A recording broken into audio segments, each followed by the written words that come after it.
Welcome, of course, here to the National Cricket Stadium. Match number 22 is going to unfold in just a few minutes. Got up to just a couple of minutes late start today, and just some little issue, we're told, but it's everything is fine now, and the umpires are out there in the middle. And of course, these two teams are going to be locked in battle in just a few minutes. Bayleaf Blasters are coming up against Clove Challengers. We had a very good game this morning. Low scoring game, John Eugene, but it turned out to be a rather exciting one. And let's see whether this afternoon's game can turn out to be equally exciting. So this is the second match of today's fixtures. You have Bayleaf Blasters coming up against Clove Challengers. Stevenson, this morning's encounter was quite an exciting one. We look forward to this afternoon. Bayleaf Blasters coming up against the Clove Challengers. Oh, I don't know whether we may have the time to get the toss in the players out there now, and so normally we'd have at least the toss being spun, and we'll get details from that. We may just have to forego this one this afternoon, but we should let you know that the Bayleaf Blasters, they're gonna be batting, and we should have, as I said, a very good match on hand. We're going to give you the lineup shortly for the Bayleaf Blasters. And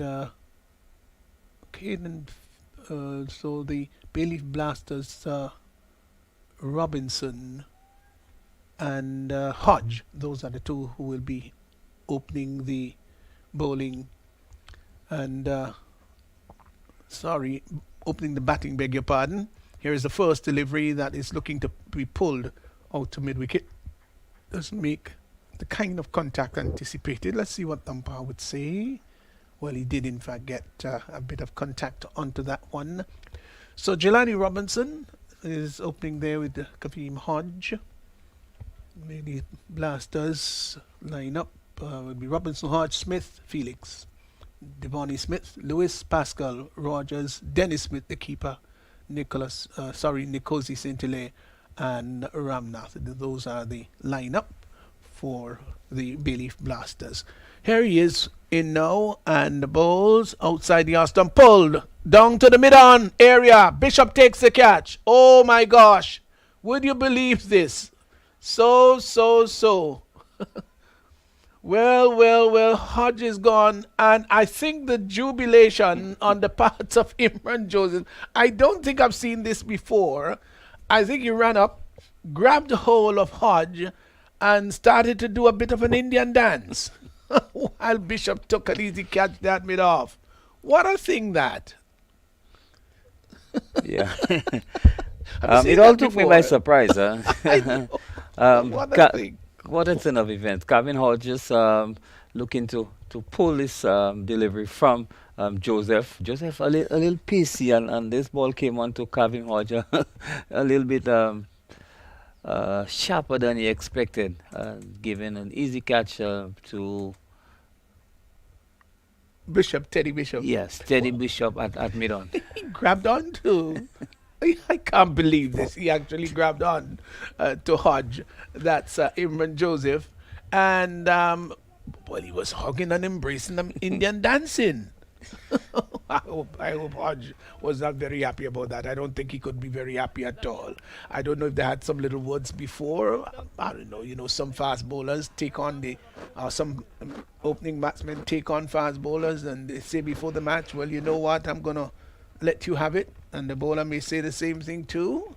And whoever gets the success will express jubilance. So Bayleaf Blasters 1 for 1. Incredible start here. Here is Joseph moving in now to bowl to Devon Smith, who is pulling well down to the deep forward square boundary. Will get a single. I did talk quite a bit about his pulling ability. Devon Smith, good cutter of the ball, good puller of the ball too. And still has the kind of reflexes though he has touched down on H40 already to be able to pull the ball in front of square. So Smith is off the mark. Robinson comes in to strike. He's on one. Bayleaf Blasters. Uh, they've lost the wicket of Kareem Hodge, caught by Teddy Bishop of the bowling of Imran Joseph without scoring. So let's look to see the two fielders out. The third man is out. And who else is out, John? The backward square. Backward square, thank you. You know you've got better eyes than I do. There's no question about that. Yeah, I'm right there for. I'm right there for Thank you very much, John. Here once more is Imran Joseph. It's in and balls, and Robinson helps that on his way over the long leg area down to the boundary for four. Bad delivery, ill directed, inside the line when Robinson, and he just tugged it around down to the long leg area. 4 runs. It was a bad delivery, and Bayleaf Bastards, they've gone to 6 for 1. Poor delivery. Robinson helping himself to 4 runs over fine leg.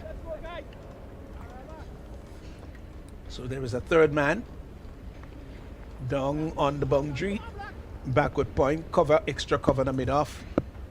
Now all of these in the circle, inclusive of mid-on, mid-wicket, and fine leg. In now, balls to Robinson, who comes forward, gets a hard delivery that he pushes back along the track for the bowler to pick up on his follow-through, and there is no run. So he must be satisfied with this over so far, is Imran Joseph. And of course, T10 will be very satisfied with it. Just 6 runs going off it so far, and he's picked up the prize wicket of Kareem Hodge. Here he is once more, Joseph in, and bowls to Robinson, who is getting a delivery down the leg side. Wide signal by the umpire. It was a pacey delivery too, because the keeper had to really go up and pull it down. And wide signal. So 1 more to the total. Is gone to 7 for 1. Yes, Joseph really digging in this one shot and going way over the batsman, Jelani. And the umpire quite rightly signaling wide. Goes back for what should be the last delivery of this over. Last legal delivery. Moves in once more is Joseph, and he's going to bowl to Robinson, who gets a delivery down the leg side. Wide again signal. Slower delivery this time, of contrasting length. Same sort of direction, but length was a sort of fuller and outside the leg stump, looking to sweep that ball. Robinson doesn't make contact, and the total remains on 8 for 1. Well, not remains on total for 1, because the 8 for 1 there was in fact a wide called. So here once more is Robinson tapping away at the crease as Joseph approaches him.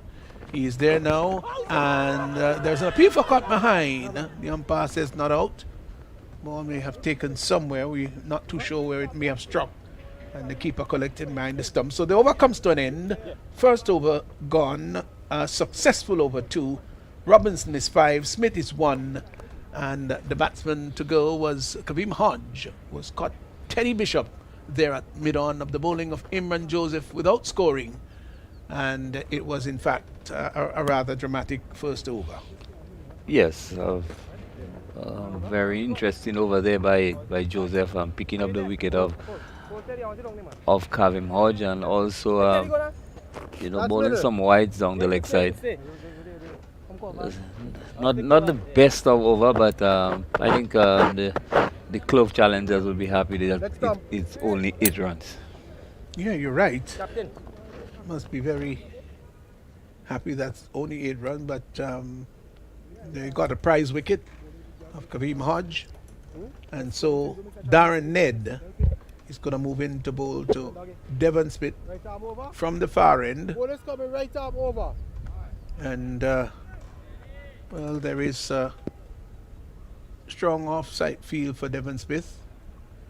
There are in fact 3 fielders on the leg side, inclusive of the mid-on, the square leg, and the fine leg inside the circle. Here he is, moving in now, Ned to bowl to Smith. Smith is coming forward and opens the face of the bat and glides the ball down to third man. Gets a single, rather comfortable single too. So he is now moved by 1. That's Smith onto 2. And the total is pushed on out to 9 for 1. We're in over number 2. Bowled by Ned. Bright sunshine here at the National Cricket Stadium. Ball is coming right arm over. You had pleasant weather throughout the tournament. And this time of the year, of course, you expect the weather to be conducive for good, authentic cricket. As Ned is in, I thought he missed his run up. You could see that very early, about halfway his approach. You knew that something wasn't quite going right for him.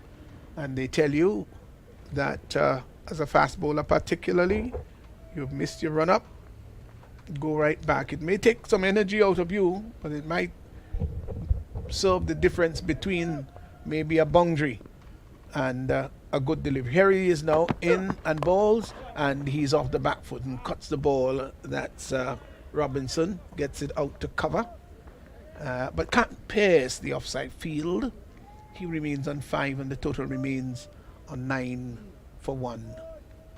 So coming to the end, we were just about just past the middle, just about the middle of April, and then we still got another month there after that of official dry season. A delivery that is turned up on the onside, thought about a single, as the bowler came in very quickly on his follow through.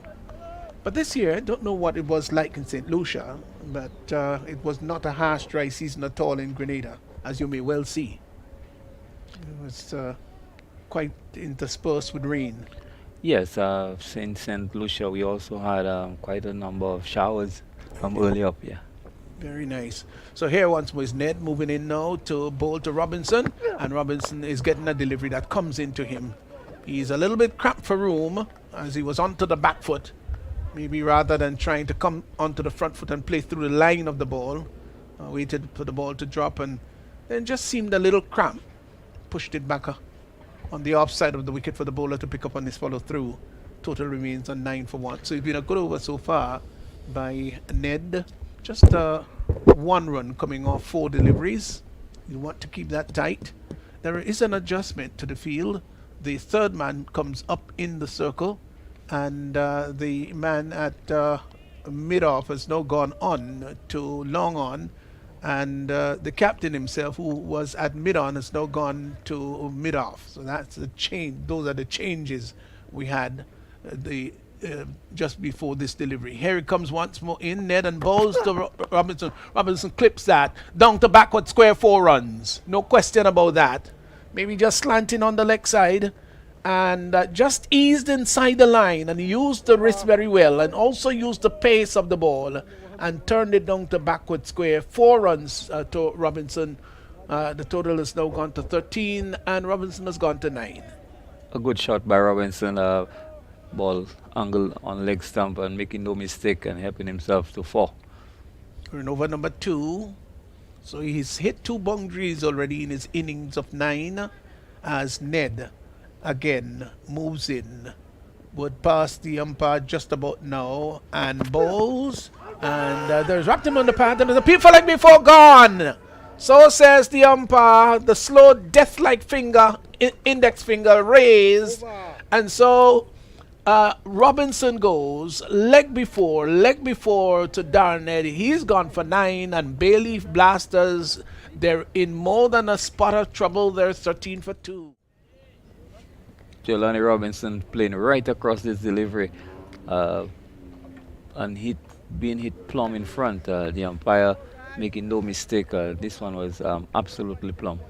Was it a slow ball? Was it? No, not really. Not really. It wasn't a slow ball. Yeah, but if John says it wasn't a slow ball, you better believe it, because his eyes will pick that up so very quickly. So the Smiths are outside there. Dennis Smith has just joined his uncle Devon Smith, and they've got to do a bit of restoration here. They've got to bring some redemption to Bayleaf Blasters, who are 13 for 2, and the experience obviously would come into play here. So 2 overs gone. Bayleaf Blasters, they're 13 for 2. Clove challengers would be very happy with the two bowlers already used, but Jerron Noel is going to come in. So a change of bowling from the northern or Dabo end. Again, we talk about how the spinners have played such a major role in this competition. So, Jerron Noel will get ready to bowl to Devon Smith. Here he is. He's going to come from round the wicket. And Smith is with his customary leg stump guard. Here is Noel. All is set. Moves in to bowl to Smith. Round the wicket. Off spin. Outside the off stump. Looking to cut the ball. That is wide. Confirmed by the umpire. So, one more to the total. The extras have now gone on to 3. And the total has gone to 14 for 2. Noel to bowl to Smith. Smith is driving well. Fine shot, 4 runs. Beautiful. Well, he got to the pitch of that one, and he drove that ball nicely to the right of the mid-on fielder, and it went very quickly past him. 4 runs. It was airborne, but certainly not catchable. So mid-off is now pushed right back on the boundary because of that shot. Well played, Devon Smith, who is now gone on to 6. Is 18 for 2. Noel again in to bowl to Smith, who is off the back foot and cutting well, but can't pierce the offside field. Just pulling away slightly and cut it hard into the ground. Maybe still didn't get the kind of smoothness that he wanted, allowing the ball to skid off the grass rather than hitting it hard into the turf. 18 for 2. Noel is in and bowls to Smith. Smith is tugging that ball through mid-wicket. That's going to go close to the boundary. It goes over the boundary line. In fact, now that's 4 runs. Don't think he really wanted to hit that in front of square like that, but it took more the bottom portion of the bat, and well, he hit it well, in fact, through the mid-wicket area. 4 runs. He is now gone quickly on to 10, and the total has gone to all the 2s, 22 for 2. Fine shot, Devon Smith. Noel again is in to bowl to Smith, who is motoring on. He bowls, and Smith is looking to repeat the shot. That was just too wide outside the off stump to want to sweep that one, and the keeper collecting behind the stump. Here is Noel again in and bowls to Smith. Smith is off the back foot, turns it neatly, just behind square on the leg side, and they go through for a very quick single. They get it. The response was good by his nephew in Dennis. 1 more to the total. It's gone to 23, and Devon Smith has now moved on to 11. Brings Dennis Smith into strike. Much cooler afternoon now than it was, let's say, about half an hour ago. But it's bright and just conducive for good cricket. As here is Noel in and bowls to Dennis Smith. Dennis Smith is hitting that inside out. Fine shot for 4. 1 bounce over the boundary line. That was a lovely shot outside the off stump, and his keeper just saying, hey, you've given him too much room. He allowed his arms to fly and lifted that sweetly over the infield, and it went over the extra cover area inside out. 4 runs. So Dennis Smith is off the mark immediately. He's gone to 4, and the total has gone to 27 for 2 after 3. Excellent shot by Dennis Smith, just hitting this one over extra cover for 4. An expensive over by Noel, conceding some 14 runs. Yes, 14 runs, expensive. That's not what he was brought on to do at all. He was obviously brought on to do a little bit of containing, but he obviously did not succeed in doing that. So let's see whether would Darren be called back in, or they're going to have a change of bowling from the far end. So far, Devon Smith has looked very well for his 11 runs, and they've had to repair a couple of wickets falling very quickly. It's now 27 for 2, as it's going to be Ned again who's going to bowl his second over. He's bowled his first over well, moves in with that mop of hair flopping on his head. He's there now on Bolster Smith. Smith is coming forward, gets a delivery that might have just break back into him, and he was onto the back foot, pushes the ball back just on the onside of the wicket as the bowler running through picks up on his follow through and would go back. Third man is there, backward point. Cover is square, extra cover in the mid off. Then there is a mid on and a square leg, fine leg inside the circle. He's in once more, Ned, and bowls to Smith. Smith is flashing at that outside the off stump. Fine shot. That's going to be 4. Beautiful shot. It was outside the off stump, and he slashed it. And in typical left-handerish manner, raced across the boundary. 4 runs. We can see it again. He reached for it. He knew exactly where the fielders were. And so he's picked up his third boundary. He's gone to 15-31 for 2. Lovely shot by Devon Smith. Ned providing whiff, and Devon Smith throwing everything at this one. Certainly did. Ned again from the far end begins to move in, sneaks past the umpire now, and bowls to Smith. Smith is hitting that through the mid-wicket area. That's gone once more. 4 runs. Contrasting position on the field of play. The previous one was slash backward point. This time it was slightly pitched up, and he used his feet well and lifted it over mid-on. That was a fine shot, and it went over the mid-wicket area rather, down to the boundary for 4. So he's really motoring on. He's gone now to 19. It's 35 for 2. Devon Smith taking a liking of Ned in this over. Ned pitching up and Devon Smith hitting over mid-wicket. Yeah, he's certainly making use of the power play. Here is once more Ned from the far end. He's got a rather longish approach. He would come in now to bowl to Smith. Smith is looking to pull that outside the off stump. Doesn't make contact. Maybe a little bit too optimistic there. Eyes lit up when he saw that it was short. He probably might have been advised to just ease onto the back foot and square cut that one, but he wanted to tug that from outside the off stump through mid-wicket. That's where he got his previous boundary. Didn't succeed in getting there. Maybe played over the top of the ball too. Here he is once more. It's Ned moving in to bowl to Smith. And Smith is driving. Well, where has that gone? That's gone straight, did it? Yes. That 4 runs. 6. 6. It actually went for 6, did it? Oh my golly, what a good shot that was. Straight down. That's right. He hit it straight. Let's see how far it really cleared the boundary. It cleared it by a good way too. Oh, longer than I thought.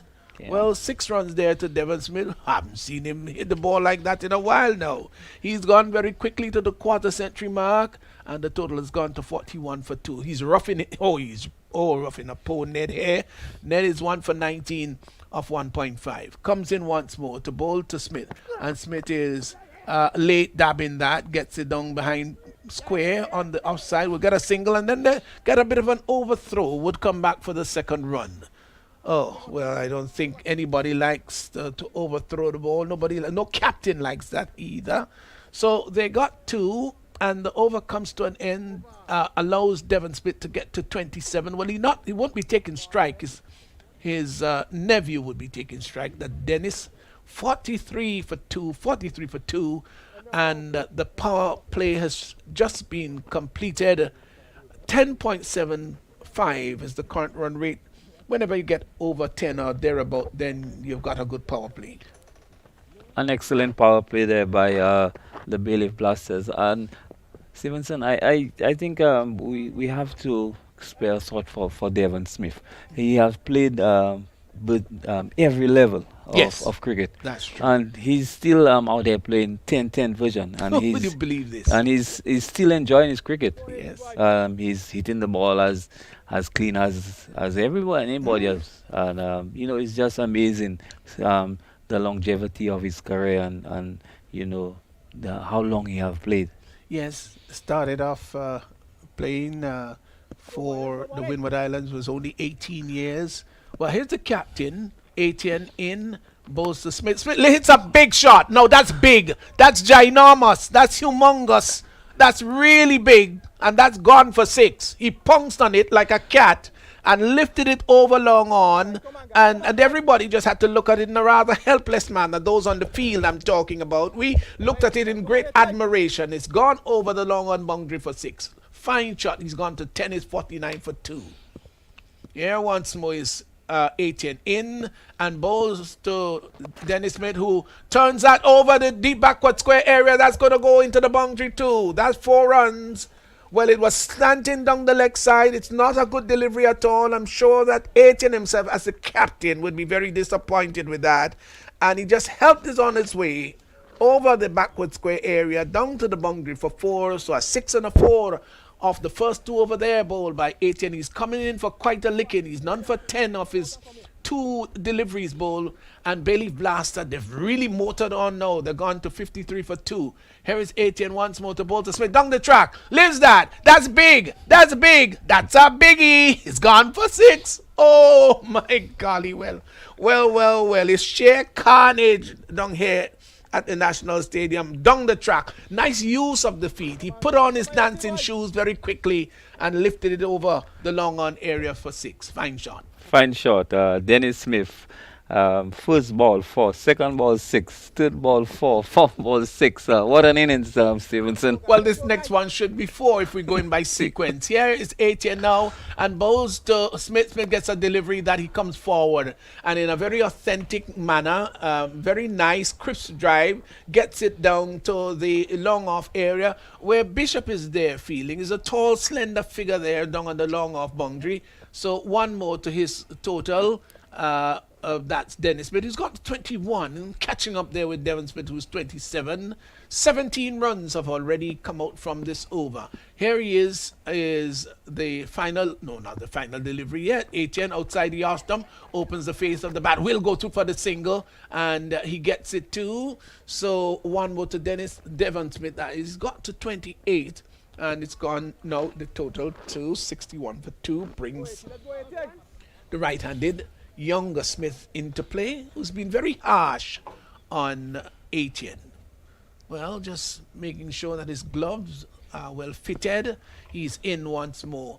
And T10 bowls to Smith. Smith gets a faster, flatter delivery that he just spars down to short third man, gets a single. So the over comes to an end. And at the end of over number 5, which was a really, really productive over that yielded 21, at the end of 5, it's 62 for 2 Bayleaf Blasters. And who knows whether that particular over might turn out to be very significant. An expensive over there by T10, conceding some 19 runs.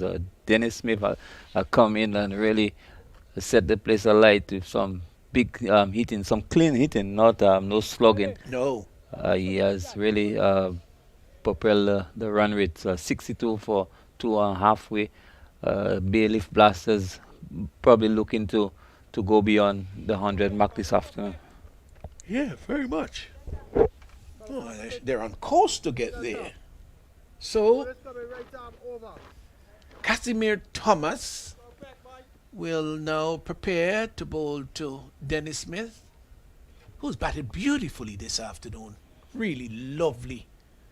As here's Casimir. Comes in now to bowl to Smith, Dennis. And then if he's lifting that down to the long on area, the catch is going to be taken. Yes, gone. The captain himself came forward. T10 took the catch rather easily too. So the first ball there, bowled by Casimir Thomas, has yielded success. As Dennis Smith was looking to heave-ho that one over long on, didn't cue it all that well. Whatever the case is, he's played his role. He's there, caught by Ronald T10 down on the boundary of the bowling of Thomas for 22. It's a bit of a cameo he has played. And the Bayleaf Blasters now, yes, they're traveling, they're motoring along at 12 runs per over, but it's 62 for 3. Yes, an important blow there by Thomas, picking up the wicket of Dennis Smith. Is 62 now for 3. Just 5.1 overs, and Dennis Smith just losing his way there in this last delivery. Yeah, I think he was in good touch. He was hitting the ball well and maybe just went one too many. But that's the thing when when you've got energy and you've got drive, and when things are going for you, you just want to keep it going. Well, that's not how it always goes. So the new batsman is Nkosi Scintillere, and the batsman did cross while the ball was airborne. Here is Devon Smith will be facing up to Casimir Thomas, who just made the breakthrough, started and stopped and goes back. Here is Thomas in now to bowl to Devon Smith, who is off the back foot and pulls that ball down to long on. Will get a comfortable single. Yeah, so he's gone out to 29. Nkosi Scintillere, who's yet to score, comes into strike 63 for 3. 63 for 3. Coming right arm over. 4 deliveries to come. So Scintillare's just taking a middle stump guard. Here is Casimir Thomas in now and bowls, and Scintillere gets a wide delivery outside the off stump. Confirmed that it was too wide, says the umpire. And one more to the total, which has now gone to 64 for 3. Here is once more Casimir Thomas in now, and he bowls, and it's another wide delivery. Yes, it was. You heard it through the stump mic there by the umpire's wide ball, and then use his anatomy, his hand spread to confirm his verbal explanation. Delivery that is turned up to mid wicket, gets an easy single as T10 comes off the boundary. So one more to the total. One more. Well, Scintillere has just gotten off the mark, but one more to the total. It's gone to all the sixes now. 66 for 3, and it brings the left-handed Devon Smith, who's really batted quite resplendently, it brings him into strike. He's on 29. So here once more is Devon Smith facing up to Casimir down the leg side. Ill directed by Casimir Thomas. Good take down the leg side there by the keeper. Just running across, skipping across to his left and collecting. One more to the total is now 67 for 3. Delivery that is swept down to fine leg but can't score. The fielder position there is Kelton Kadu. No runs, still 67 for 3. Casimir Thomas again to bowl to Devon Smith, who is turning that up on the onside, gets a comfortable single, and he has gone by 1 now to 30, and the total has gone to 30 to 68 for 3, brings the right-handed Nkosi Scintillere into strike. He's on 1, 68 for 3, as Casimir Thomas moves in to bowl to Scintillere, who is lifting that straight over the long on fielder's head. 6 runs. That was a full toss and got the treatment he deserved. And I still think that even at my age, if I got that, I was able to do the same with it. Lifted it nicely, sweetly over long on, and that went for 6. Lovely shot by Scintillere. A full delivery. Just disposes in that one over the long on boundary, over the head of the captain down there, picking up 6 runs. Another expensive over by Thomas, although picking up the wicket of Dennis Smith, but still in the context of this game, a quite expensive over. Yeah, and one of the reasons for that is that there were 3 wides in the over, all applied to his name, going against his account. So it's 74 for 3, 6 overs gone, and it will be Cyprian Forsyth. I don't think we've seen Forsyth bowl for the tournament, so has he? Can't remember him bowling for the tournament. Maybe he did, but it's just that I can't remember. Now, don't forget, I don't have the best memory in the world, but Cyprian Forsyth will be moving in, and he'll be bowling to Devon Smith. There are some bowlers that you don't think will do anything special. Ask Desmond Maloney and he will tell you. But he picked up 4 today. Yeah, 4 wickets for 5 runs. What a thing. Shall we see something rather close to that on the part of Cyprian Forsyth? Well, we don't know. He's one of our local commentators there, I must say. Young blood, and he's been learning and doing very well. Moves in to bowl to Devon Smith, Devon Smith is driving a ball up to Bishop, who's there, stationed at long on. He's in the correct position is Bishop down at long on, meaning that he's tall and gets up to around 6 feet thereabouts. So if the ball comes high, he should be able to stretch his 6 foot frame up there and pluck it out of the air. Besides that, you know that he is a pretty decent wicket keeper behind the stump. So it's not bad. Not bad. It's good to have somebody with those sort of skill on your team. 75 for three. St. Hilaire comes in to strike. He's on one. Devon Smith is 31. Here's Forsyth. Moves in now to bowl to St. Hilaire, who is driving the ball up to the sweeper position. They've hustled for one. They thought about the second, then quite rightly decided against it because the return came in very quickly, right over the top of the stumps. And if they'd gone for it, I'm telling you that St. Hilaire would have been stranded. So, one more to his total. He's gone to 8. Smith, who is 31, comes in to strike 76 for 3 as Forsyth ambles in. He's there now and bowls to Smith, who is off the back foot and tugs the ball down to mid wicket. They won't come back for the second run. Just the one for him, Devon Smith. He's now gone by 1 to 32. It's 77 for 3. Brings back Nick Cozy St. Hilaire into strike. 77 for 3 as he moves in once more. He's there now and bowls Forsyth. Lives that high and hard. Shall it go over the boundary line? Yes, it shall. It goes 6 runs. It was really high in the air, and it looked for a little moment as though the long off and long on fielders were into play, but they both looked and realized no, it's going to go over our head. And it went for 6. So that was a huge hit there by St. Hilaire, who's gone to 14, and the total has gone to 83 for 3. Big hit. So we've seen some biggies so far. Here's Cyprian Forsyth in again to bowl to St. Hilaire, who is coming forward, gets a good delivery. Good comeback there by Forsyth. Ball is pushed out on the onside, and no run resulting. So he's gone to 14, is Nick Cozy. Is that Nick Cozy? What do you think might be the origin of that? Is there an African touch about it? I think so.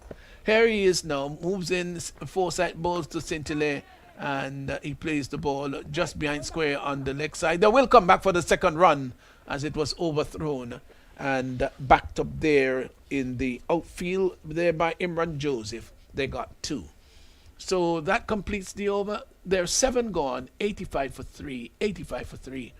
You know, John, usually names, you can hear the name of somebody and have a fair idea as to what era they were born.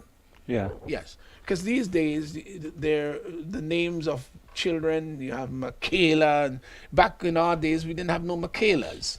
Back then. Yeah, it was just a simple Like John. John, and That's right. Andrew, and Andrew, Paul. You know what happened, Stevenson, is a lot of children have been named after both parents. So you find a combination of a first half of a first name. That's true. And the second of the of the other parent. So it forms That is true. yeah. I can tell you in the case of my son, that's how his name came. He's the only person that has that name in the world. Would you believe that?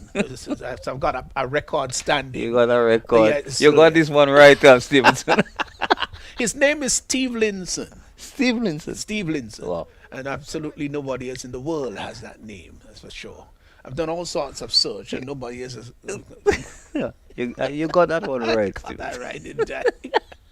Here is Duran Noel in the balls to spin outside the off stump. That was close to being called a wide.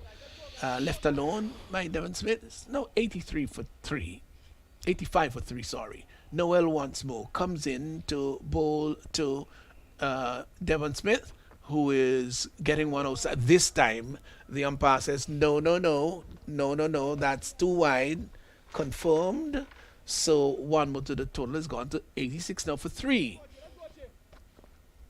Noel in to bowl to Devon Smith, who is pulling down to mid-wicket.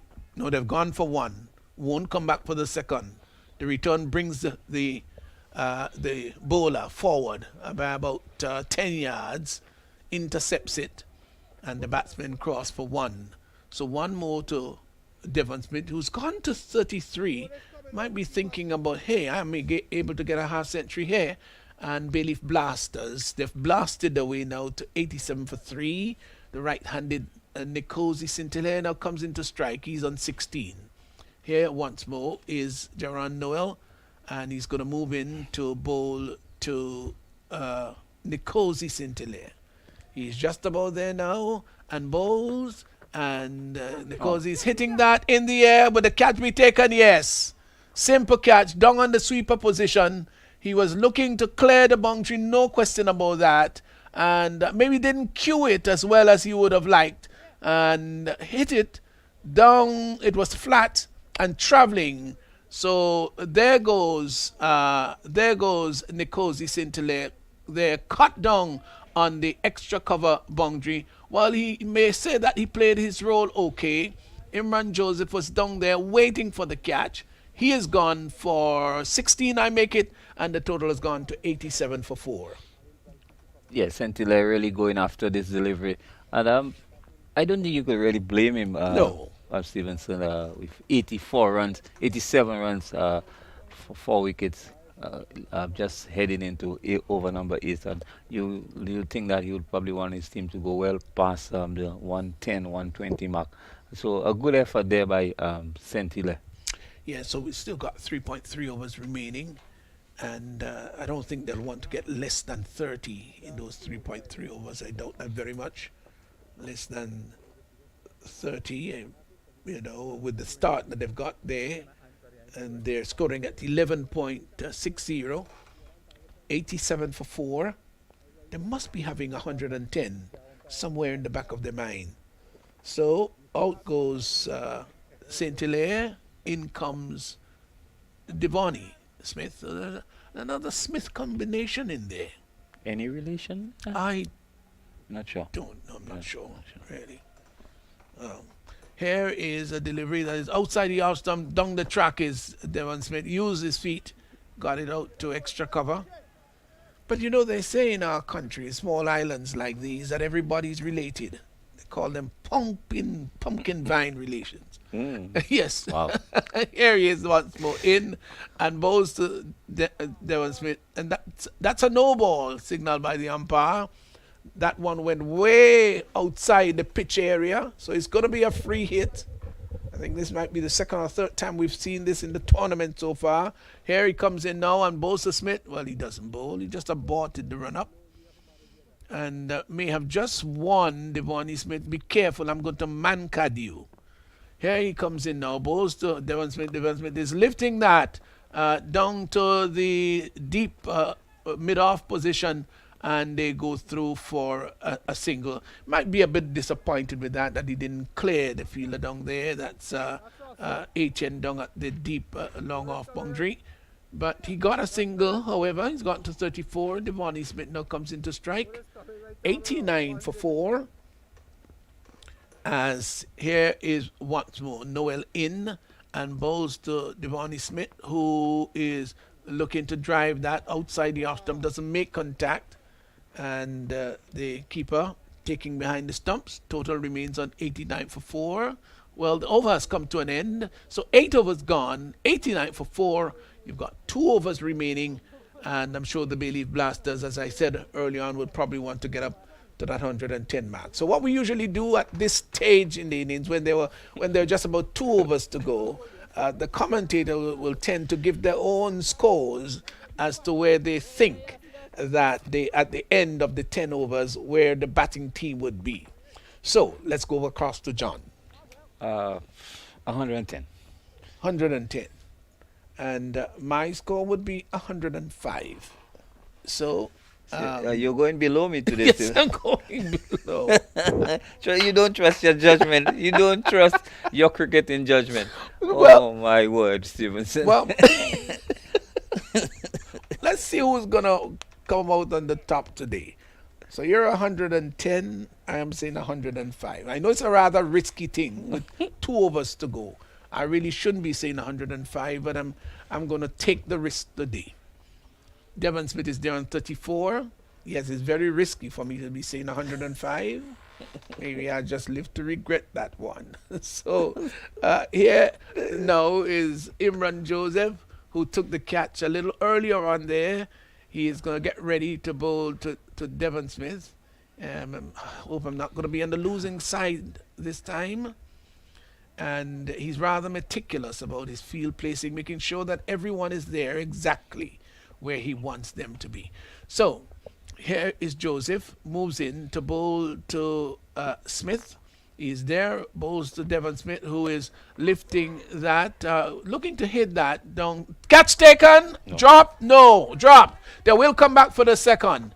Well, Devon Smith was looking to heave that over the mid wicket area, and it's spliced off the edge, went down to third man, and the fielder coming in there, oh, he it really should have taken the catch. He waited for it to drop too close to the ground before taking it. He should have tried to get a little closer to it, in the end having to stretch. So Devon Smith lives to fight another day, 91 for 4. No doubt Imran Joseph wouldn't be very happy with that at all. Moves in now to bowl to Smith. And Smith gets away with delivery outside the arm stump. That doesn't help my total of 105 at all. Wide signal by the umpire. It's now 92 for 4. Oh, that was really wide though. Yes, a wayward delivery there Really. by Joseph. What a thing. So 91 for 4. In in afterthought, I think I made a little mistake here. Joseph moves in now to bowl to Devon Smith, who tugs the ball up to. Oh, no. Oh my gosh! I think he's going to go close to the boundary. He's going to be held up just inside. Yes, it does. And they come back for what would be the second run. But it was a bad miss there at mid-on by the fielder there at mid-on. It really was a bad miss there. That's Ned, it is, who really made a meal of that and had to be cleaned up. In the meantime, the batsman did cross for 2. So he's gone now to 94. 94 for 4. And we're in over number 9. I'm sure that Imran Jones will be very, very upset about that. Leaves once more in and bowls to Smith. Smith is pulling that. That's going over the mid-wicket area. That's gone for 6. That's a huge hit. 6 more. Well, he is now pushed on to 44, Devon Smith. 44. The 100 has been posted for 4. And even the 110 that John spoke about might be challenged and might be eclipsed too. Yeah, Exactly 100 for 4. I think they will eclipse 105 before 110. But an excellent shot by by Devon Smith with Stevenson. This one, Joseph, digging in short, and Smith really helping himself to 6. Really did. Joseph now is in now and bowls to Smith, and Smith is coming forward and drives the ball through the. Oh, lovely shot. Oh, lovely shot. That was a beautiful shot. You know what? Ned was standing there at a mid-on outside the circle, and he hit that ball with such power that Ned just did not have a chance. Now look how close, just about 10 yards to his left. And from the moment it hit the bat, there was 4 written all over it. And Ned said, there's no way I'm going to throw myself at that. Ned will be dead. And it went over the boundary line for 4. So it's 104 now. And my meager bad estimation of 105 would be eclipsed just now. 8.4 overs. As here is Joseph. This time from round the wicket. He's there and bowls to Smith. Smith has a big swish as that one doesn't. Yes, he does make contact, takes an edge, caught behind. Well, had a big hit, and Smith just goes and taps him on his back as if to say, well, yes, Imran Joseph, you got me out. Caught behind of the bowling of Joseph. He's gone for 48. It's 104 for 5, 104 for 5. But as he goes back, John, I'm sure you would admit that it was an absolutely marvelous innings. Yes, Stevenson, a magnificent innings by Devon Smith coming to an end. Some 48 runs of only 29 deliveries. He played a very aggressive and entertaining innings. 104 for 5. Still got some 7 deliveries left. Bayleaf Blasters looking to go well past the 110, 115 mark. Right, so Caden Felix has come in to join uh, Devonnie Smith. Both are yet to score, and Imran Joseph, he has picked up the prize wicket of Devon Smith. So he's got 2 for 22, 2 for 23, beg your pardon. Moves in now, bowls, and that ball is in the air. The catch taken by the keeper. So short delivery, well directed, and Felix did not get inside the line as he was looking to hook. The ball took the outer edge, went to the right of the keeper, running back, took the catch, and so he's picked up 2 in 2, and well, I think that might well have been the end of his over. Yeah, it was the end, so he's not going to get a hat trick. Oh my golly, he wouldn't get a hat trick at all. So he goes back, caught Alexander without scoring. That's Caden Felix. 104 for 6, 104 for 6, and they just seem to be tapering away here a little. 9 overs gone, 1 over to go. My score of 105, obviously, that is going to be all wrong in the books. And, well, John's score, which is 110, is still 6 runs. Oh, he might just be right. Oh, my golly. Well, is the final over coming up as Sherman Lewis comes out there to join Devonnie Smith as the last over. I think they'll be a little bit disappointed. They probably might have wanted to get up with the start that they had. Well, the middle overs, they were going so very well, maybe 115, 120. I don't think they're going to get all there.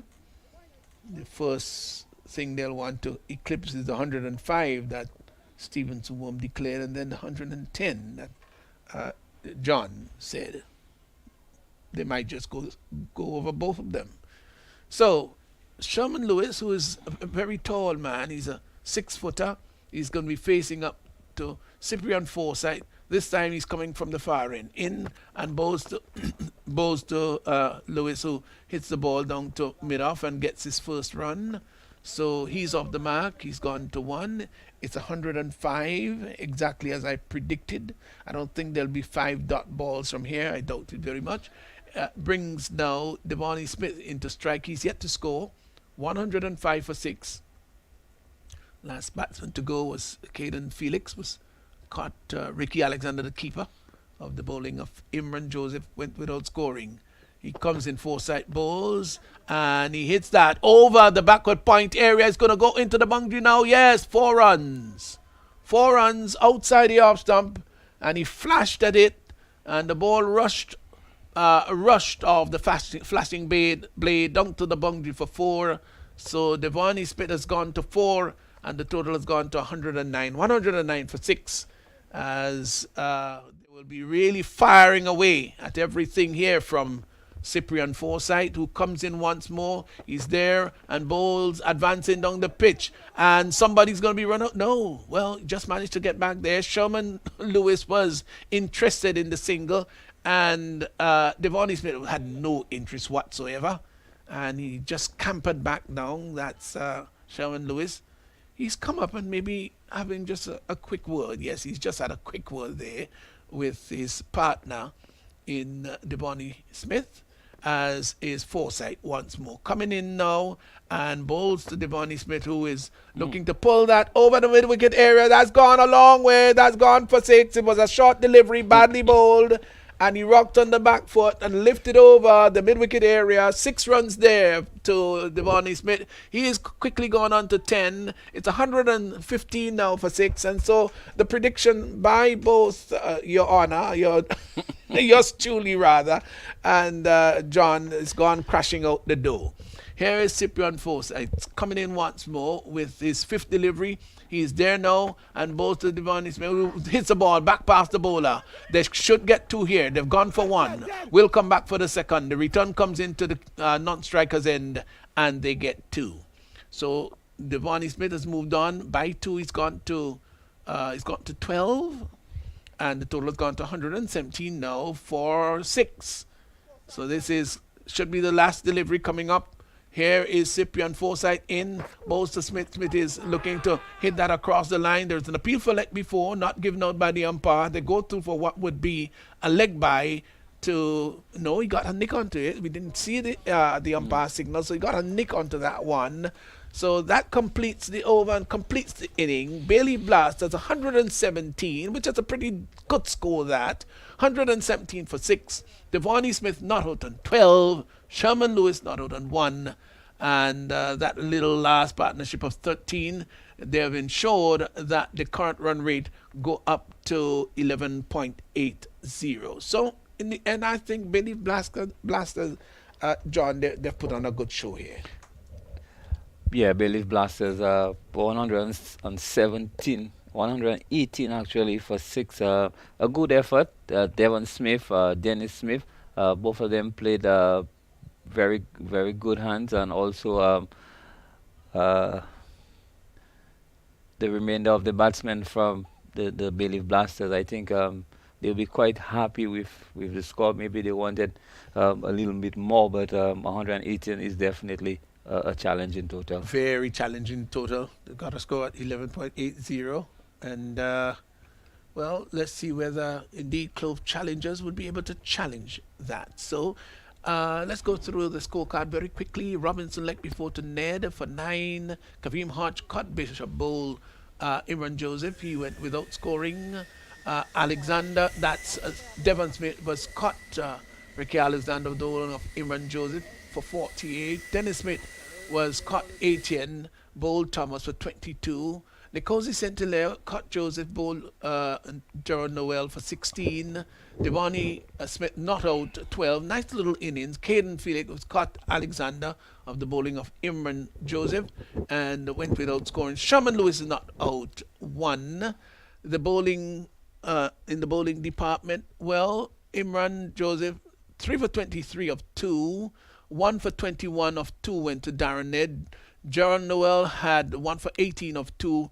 Ronald Etienne, none for 19 of 1, rather expensive. Casimir Thomas, 1 for 12 of 1. And Cyprian Forsyth, who bowled 2 overs, he didn't pick up a wicket for 24. So that's the bowling analysis there for the Clove Challengers. Of course, when they go into bat, they'll have to go after a victory target of 119 because Blasters scored 118 for 6. So that's the scorecard for the day's play so far. And this, the particular match so far. And this, as we said, is going to be a pretty challenging total for the Clove Challengers to go after. Not that they've been batting particularly well.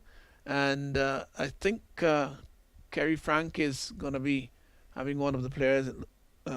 Might be Dennis Pitt there. He's going to be talking with 118 for 6 Bayleaf Blasters as we make our way down to Kerry Frank.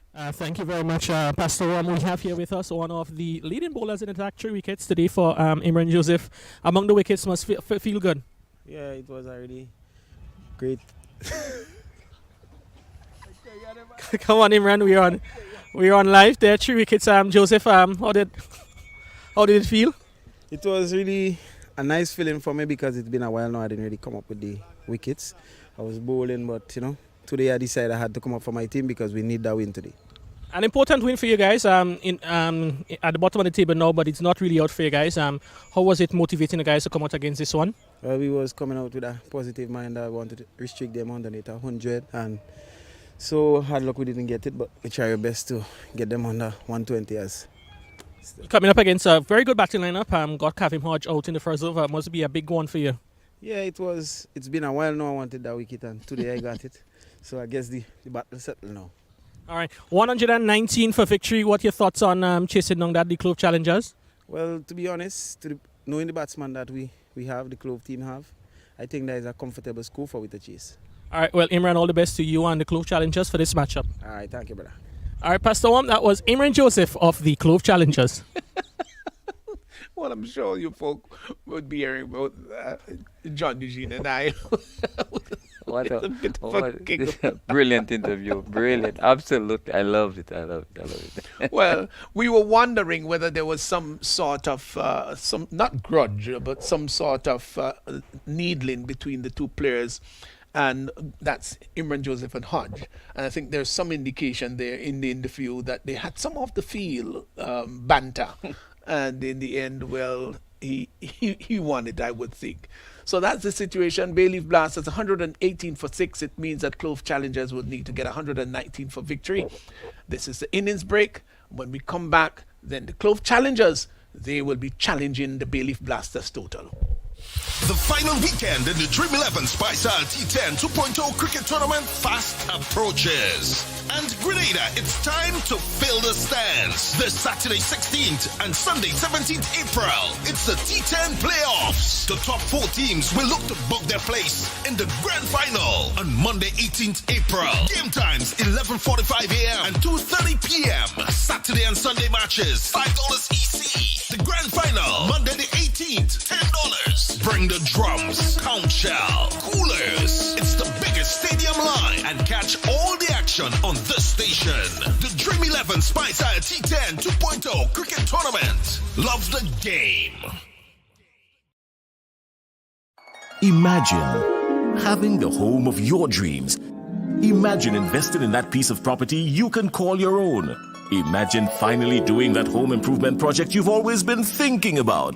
It's time to stop imagining and start doing. Let the GUT Credit Union help you take the first step with fantastic rates, affordable repayments, and reduced legal fees. Make the move. Get better terms on your mortgage. Use your home equity to make those dreams a reality. Act now. There's really no place like home. GUT Credit Union. It's where you belong.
Energy. The world runs on it every day. Good morning. Welcome to Seoul. Hi. Hi. And when we put the best of the Caribbean together with the energy we harness, everything runs so much smoother. Because at the end of the day, it's all about connecting people. Happy birthday, Dad. Sol, wherever your journey begins.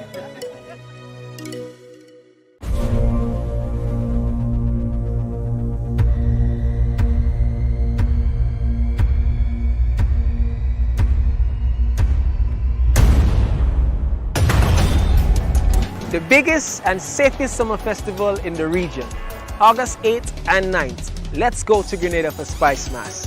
Call your booking agents and get your tickets today.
I too have felt the impact of this pandemic and miss the days of being able to socialize with the freedom we once had.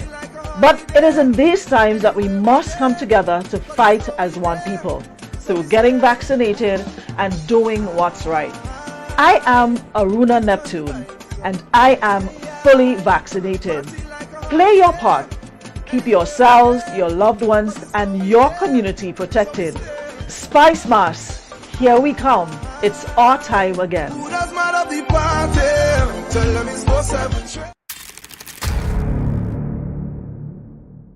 Deeply rooted in our rich ancestral traditions. Spice Mass, the return, a celebration of life. Welcome to Spice Mass 2022.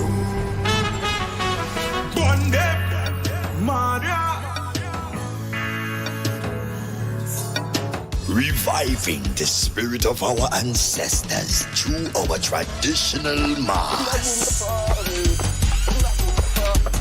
Jab, the unique celebration of freedom, drenched in black. Feel the power. The rejuvenating sound of pan.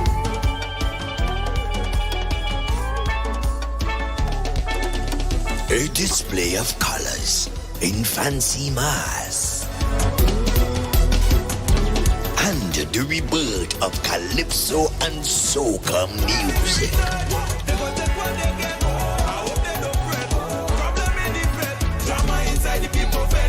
The biggest and safest summer festival in the region, August 8th and 9th. Let's go to Grenada for Spice Mass. Call your booking agents and get your tickets today.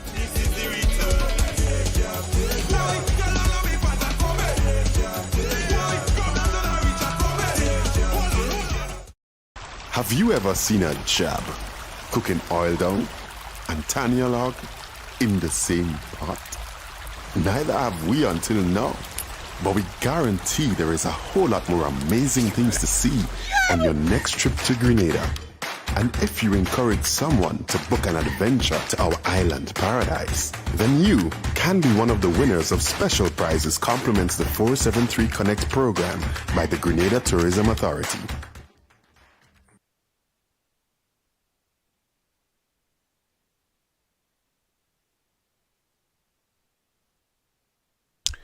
So Clove challengers, of course, chasing down the victory target, which should be 118 first delivery outside the off stump. Well, so will they be able to chase down what is turn out to be a big score? We'll have to wait and see. Oh, he's balled him! Oh well, what a drama! Second ball in the over, and just maybe as similarly as Hodge had gone in the first innings, there the Clove challengers in fact losing their first wicket with Alexander completely beaten them both. I'm sure that Kavim himself will be very happy when considering what happened to him in the first innings. And of course, Bishop just looked on with hand on hip at the non-strikers end. So Clove challengers without a run on the board.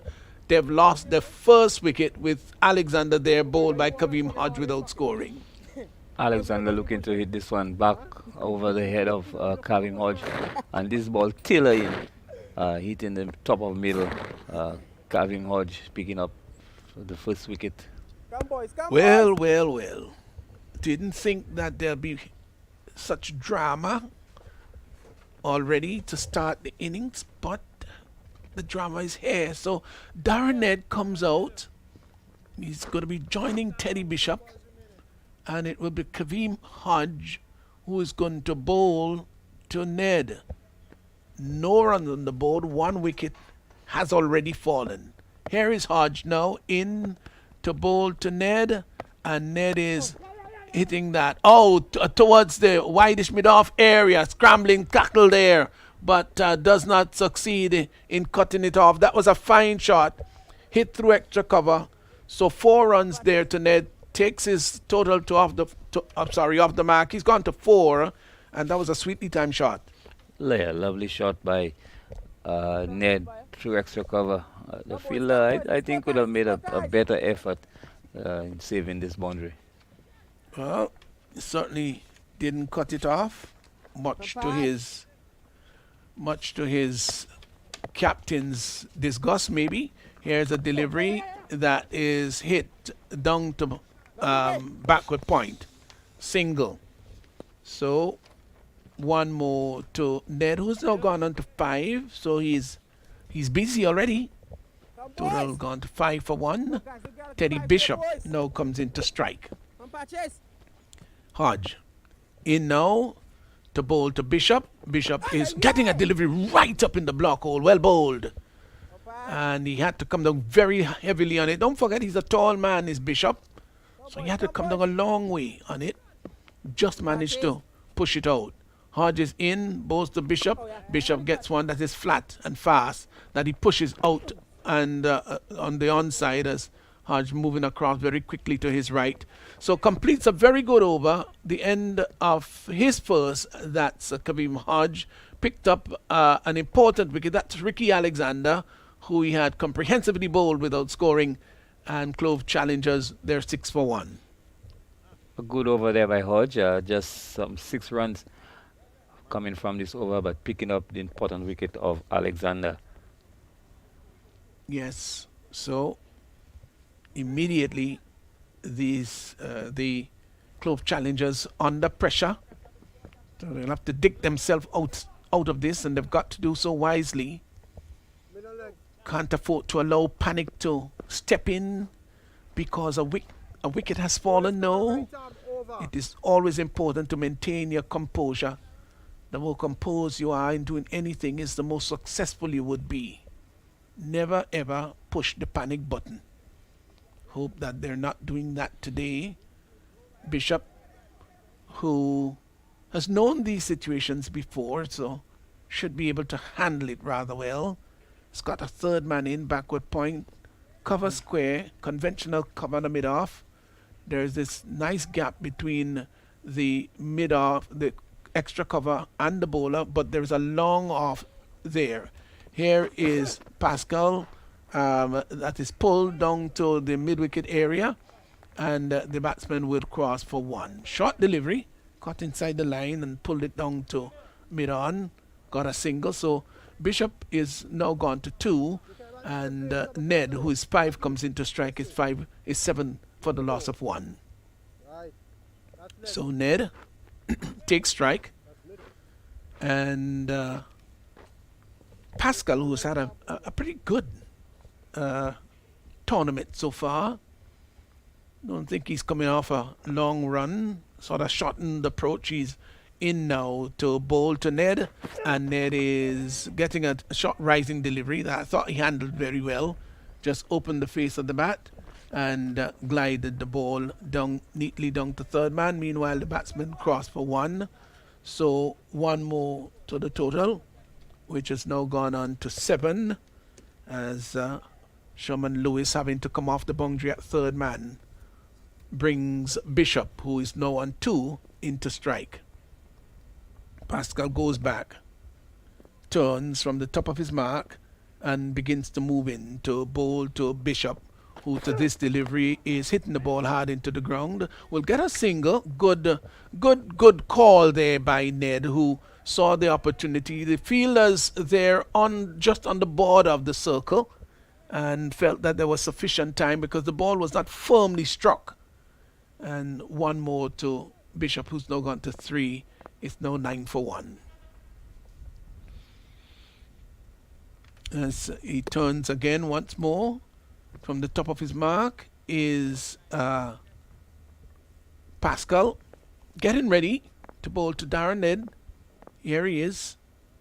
Did turned and started and stopped and turned and starts again. He's there now and bowls, and he turns that nicely through mid-wicket. That's a fine shot. That's a beautiful shot for 4. The timing is what really impressed me. It was so sweet. Onto the leg stump, and he came forward and whipped it nicely. Beautiful shot. Gee whiz, he hit that like Lawrence Rowe, and it went nicely over the turf 4 runs to a well played shot. He's gone into double figures. He's gone to 10. He's 13 for 1. Ned taps away at the crease. Here is Pascal in, bowls, and he tugs that ball up to mid-on rather. I don't think he'd be very happy with it. You could just see him expressing physical disgust there, as if to say that he should have pulled that through mid-wicket. Maybe the ball hustled onto him much quicker than anticipated. 13 for 1. Here once more is Pascal in and bowls to Ned. Ned is advancing down the track, and the bowler saw him coming and had to rush back as the fielder came in from backward point. So he advanced down the track. Well bowled there by Pascal to complete the over. 13 for 1. The required run rate is 13.25. The current run rate is 6.50. And they need 106 from 48. A very good over by Pascal. Just some 7 runs, keeping it very tight. Clove challenges. Just 13 after 2 overs. Really haven't taken off. The innings haven't taken off as much as I think Clove challengers would have liked. No, certainly not. They're a bit behind on the required run rate, so they've got to be careful about that. Can't afford to let it get out of hand. Yes, it's early days, but you still have to look for the boundaries. It's important. Kareem Hodge will be bowling his second over. 1 for 6 so far. In bowls. And that's a lovely delivery. Yorker-like. And the tall man, Bishop, had to come down heavily on it and pushed it out on the offside. Well bowled. It's the second time we've seen him done that in his spell so far. Moves in again to bowl to Bishop is Hodge. And he's looking to swing that out on the onside. They go to for the single. There is an appeal for run out, not out, says the umpire.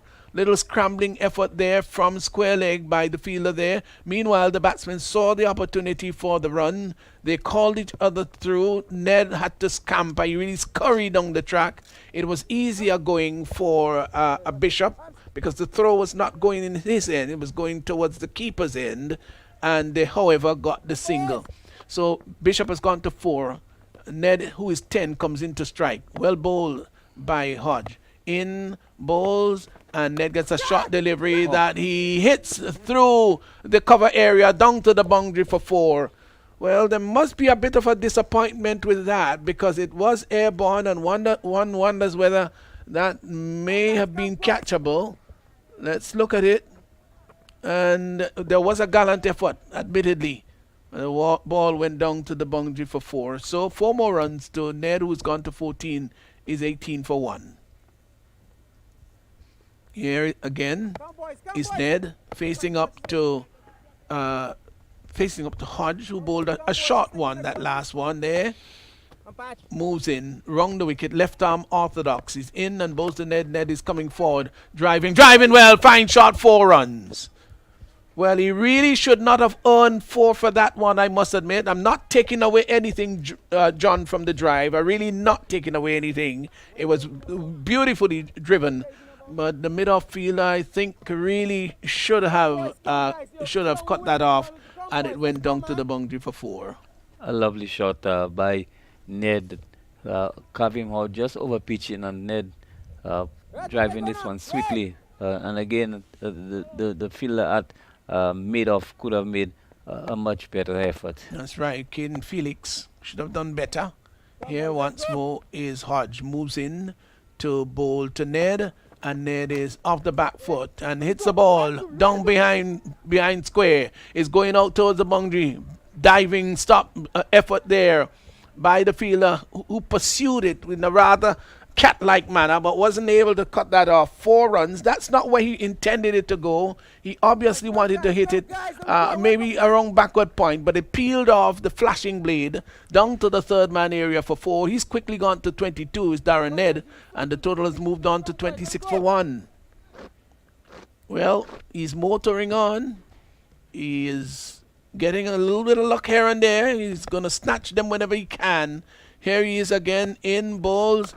And very good delivery there by Hodge, one that maybe just sort of comes in with the arm. pushed out on the offside. The over comes to an end. 3 overs gone. The current run rate is 8.67, 26 for 1, 26 for 1 with Darren Ned. Not out 22. Teddy Bishop not really motoring on. He's on 4. And Kaveem Hodge 2 overs and has picked up 1 for 19 as he completes his spell. A rather expensive over there by Kaveem Hodge. Some 13 runs coming off this over. Ned batting excellently, and I think throughout the tournament, Stevenson, Ned has shown that he's quite capable, and he hits the ball cleanly. There's no slug in there. He hits the ball in good areas, and he has been quite an efficient batsman for the Clove Challengers throughout the season. Absolutely, he really has. Kudos to him. He's done a pretty good job. And his job is not completed today, mind you. Still got a job in hand that he needs to get done. And you've got to finish and finish well, how important that is. So, Sherman Lewis, I think he's the tallest cricketer on the field there right now. He's going to prepare to bowl to Teddy Bishop. Is he taller than Teddy Bishop, you think? Or verging around the same. Yeah, thing? about the same thing. About the same. Well, of course, Teddy Bishop is much slimmer than he is. Here is Lewis moving in now to bowl to Bishop. Bishop is getting a short delivery. He's right on top of that one and cut that one fine. That's a fine shot, really. I love the way that he went up on his toes. Now, don't forget, he's a tall man, and he was able to get up on his toes and cut that. Well, he uppercut it. Didn't look to get on top of it per se. And just helped it on its way, and it went just about to 1 bounce into the boundary for 4. No. This went for 6, did it? 6. Yes, it just got over 6. I beg your pardon. Again, John has always been up here. He's my second eyes. Here he is coming in once more. Is Lewis there and bowls to Teddy Bishop, who comes forward, and the return comes in very quickly, backed up there in the outfield, and they scamper for a single. It was a close one because Kaveem Hodge was coming in very quickly from backward point, and he's naturally fast over the turf, but wasn't able to complete the run out. They got one. Would have been a very close call there. So Ned, who is 22, comes in to strike. Bishop is 11, 33 for 1. As Lewis turns from the top of his mark, from the distance, he's just outside the circle that. And he begins to move in with the number 83 jockeying merrily on his back. He sneaks past the umpire now and bowls outside the off stump and just hits the ball down to third man. Will get a comfortable single. Thought about the second one and in the end decided against it. So Ned has gone to 23. The total has gone to 34 for 1. Brings Bishop, who's 11, back into strike. 85 required from 39. That's a huge undertaking. We won't go after any sort of figures yet or prediction. It's still early. We're going to get up to around the 8th over. Here is once more Lewis in now and bowls to Bishop. Bishop is hitting that over the mid-wicket area. That may not go into the boundary. No, it doesn't. 2 fielders are colliding, in fact. They had a little bit of tussle there. And meanwhile, the batsman came back for the second round. It seemed like both of them were determined to get a hand on the ball. So 2 more to Bishop. He's 13. 9 deliveries he's faced. 36 for 1. So they've got to think about getting at least 2 boundaries per over now if they're gonna run into any measure of safety chasing this total. As Lewis once more moves in to bowl to Teddy Bishop. He's there and bowls, and Bishop is hitting that over the third man area, and it's going to go over the boundary line for 4. Well, little bad miss down there. Is that Ramnat? Oh, no. We'll just have to wait and see who the fielder is down there. But he really made a meal of it. He really made a meal. Let's look at that. He did, to be fair with him, did slide a bit, and the ball bounced on him and then bounced over. So Ramnat had luck, but 4 runs to Teddy Bishop. Wouldn't mind how they come. So this is a bit expensive here. Lewis is none for 14 so far. Moves in now to bowl to Bishop. And Bishop is driving that out to the long off position. Will get a comfortable single. So he is gone by 1 to 18 Bishop. And the total is gone to 41 for 1. 4 overs gone. After the power play, the Blasters were, I think there were 40 thereabout.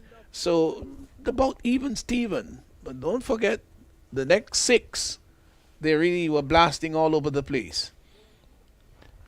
A good power play by the Clove Challengers. Some 41 runs of 4 overs.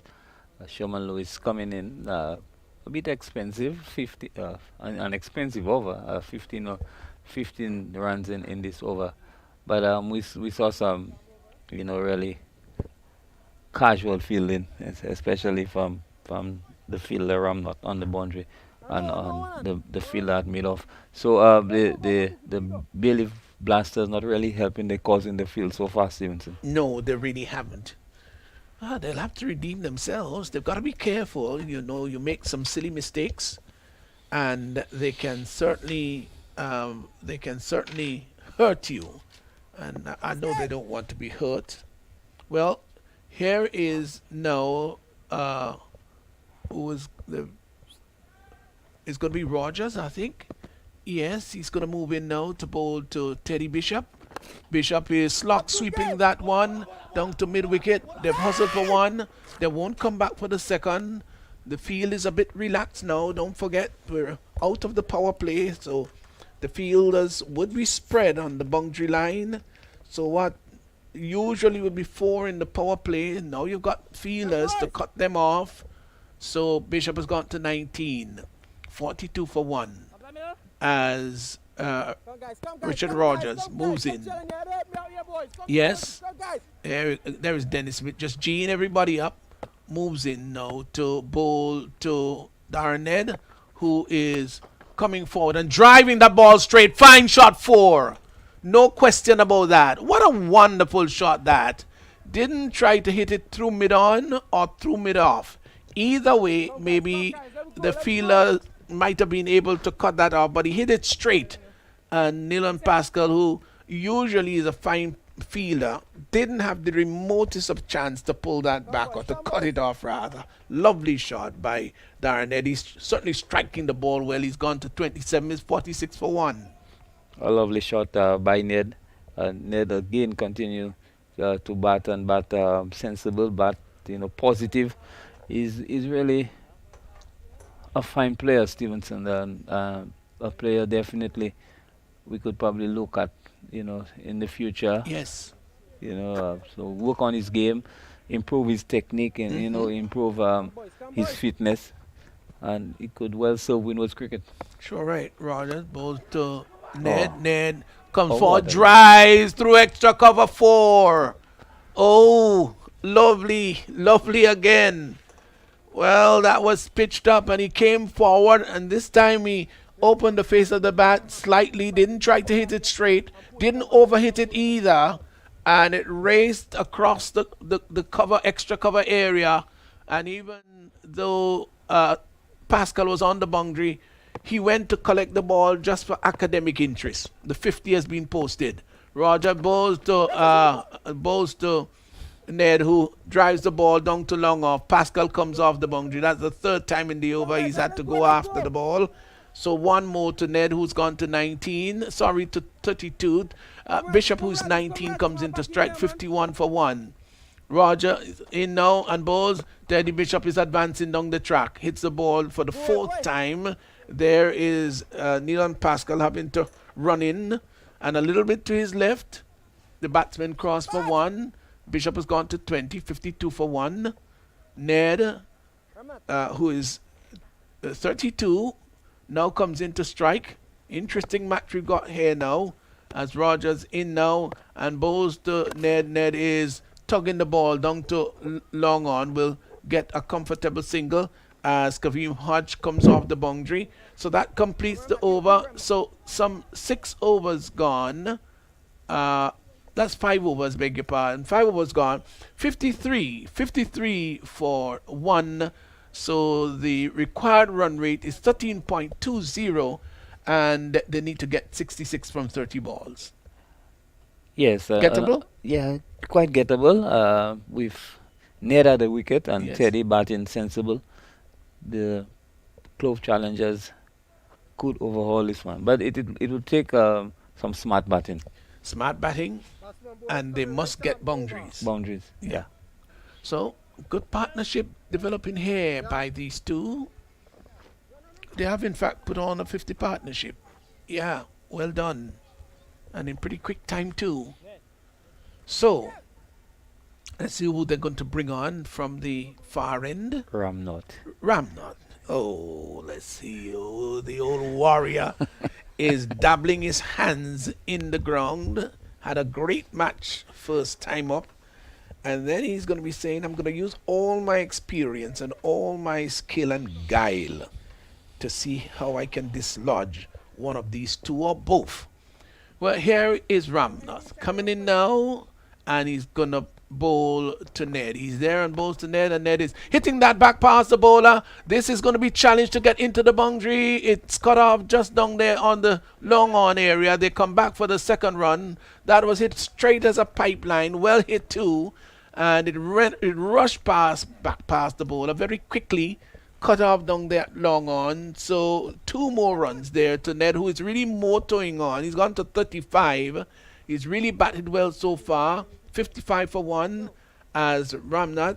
Whether he's going to produce a little bit of magic here, moves in now and bowls to Ned. Ned gets one outside the yard stump, peels off the edge, going down to the third man area. Will it go all the way? Yes, it does. Despairing dive, really down there. He made a gallant effort. That was a Doobie set, I think it is. Really made a gallant effort to see whether he could pull it off. Wasn't able to do that. The ball went over the boundary line. 4 more to Ned, who has now gone on to 39 very quickly.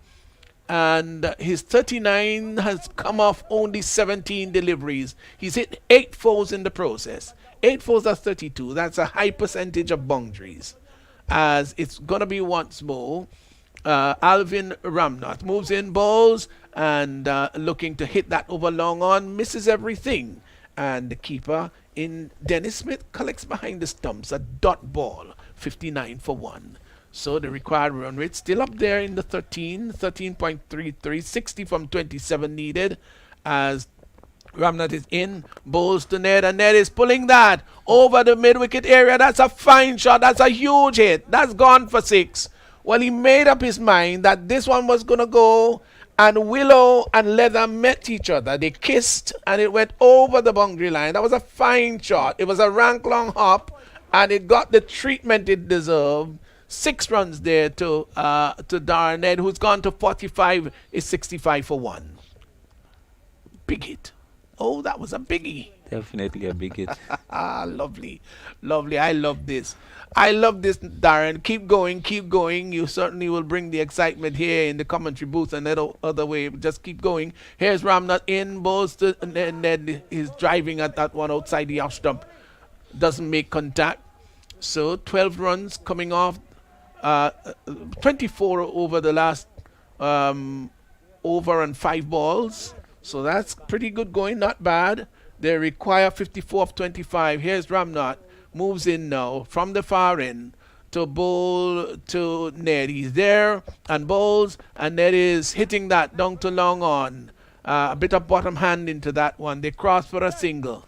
So he now moves on by 1 to 46. Is 66 for 1, 66 for 1. 6 overs gone, 4 overs remaining. And they still need to score at 13.25 runs per over. In other words, they need 53 from 24. Ramnath bowling an expensive over. 13 runs coming from this over. And Ned continue to bat well. Ned seems to be in good touch, especially in this innings. He's hitting the ball quite cleanly. And the Clove challenge would probably want Ned to continue and bat out the next 4 overs. And Simonson, if he continue batting like Pascal, the way he's been batting in this match, Clove Challenger will probably get really close to that total. Yes, yes, that's true. But this over, I think, has got to be important. They need about 15 in this over. Rogers to Ned. Ned is lifting that down to the mid-wicket area with the catch be taken, no, dropped. Coming in from the deep mid-wicket area, and for a moment it looked as though he would have snared it, but he certainly didn't. And there was a degree of difficulty, I must admit. But when they do get into those hands, you've got to poach them. Here is Rogers. In now, Bolster Bishop. That's a delivery down the leg side. Heaved over the mid-wicket area. And that's gone for 6. It was a bad delivery. Maybe he was ruffled from the one before. Maybe upset and pulled it down. And Teddy B went onto the back foot. Lifted it nicely over the deep forward square position. Over the boundary line. It went for 6. That was a huge hit. So Bishop has now gone to 26. It's 73 for 1. Here's Rogers once more.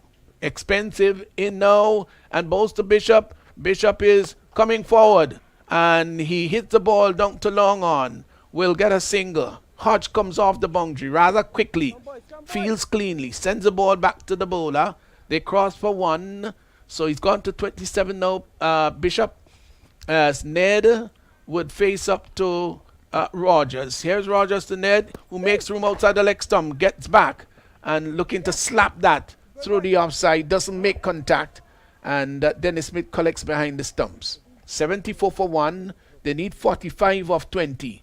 Here he is again in. Rogers there and bowls. And he is hitting a full toss down to Pascal, who's down at long on there. They get a single.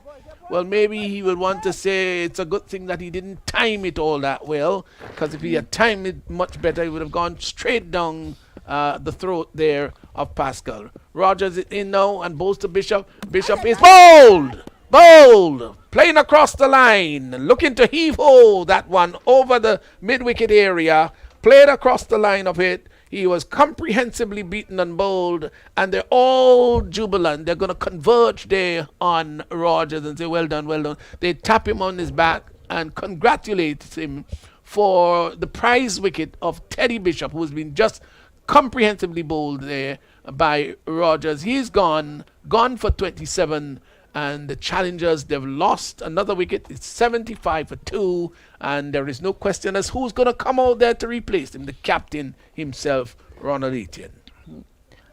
Yeah, Rogers finally getting the breakthrough for the Bayleaf Blasters, breaking the partnership of 75 between Ned and Teddy Bishop. A good hand played by Teddy, a very important innings, where he built a foundation for his team with Ned. Yes, so he got 27 out of those 75 runs. Darren Ned's got 48. So Ronald Etienne can come out there and do his heroics, as it would be Ramnath, who will move in now to bowl to Ned. And Ned is swinging that down to the long on area. That's going to go 4. Yes, lovely shot.